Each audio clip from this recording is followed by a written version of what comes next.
alqış elə Ləzzətli meyxanasından Nə yerdə var, nə göydə var Bir balaca şairəsən Alqış elə, alqış elə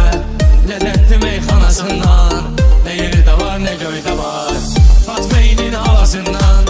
Nə yerdə var, nə göydə var Uydakı macerasından Nə yerdə var, nə göydə var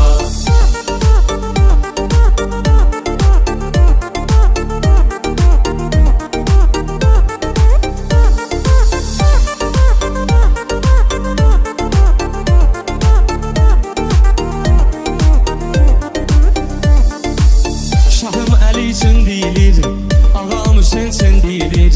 Salam Əli üçün deyilir Salam Hüseyin üçün deyilir O yerdəki xoş kəlmə Kəlam Hüseyin üçün deyilir Ucuzundan, bahasından Nə yerdə var, nə göydə var O yerdəki xoş kəlmə Kəlam Hüseyin üçün deyilir Ucuzundan, bahasından Nə yerdə var, nə göydə var Fatmeynin havasından Nə yerdə var, nə göydə var Uydakı macerasından Nə yerdə var, nə göydə var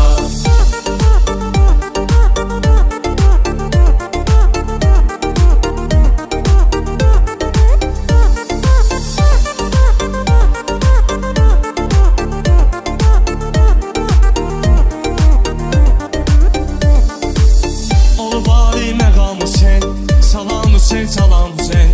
Sahibi ehtiram Hüseyin Salam Hüseyin, salam Hüseyin İmam Hüseyin, İmam Hüseyin Salam Hüseyin, salam Hüseyin Müslümanlar arasından Nə yerdə var, nə göydə var Cənab Hüseyin, Cənab Hüseyin Salam Hüseyin, salam Hüseyin Bizim şiə arasından Nə yerdə var, nə göydə var Fatmeynin havasından Nə yerdə var, nə göydə var Uydakı macerasından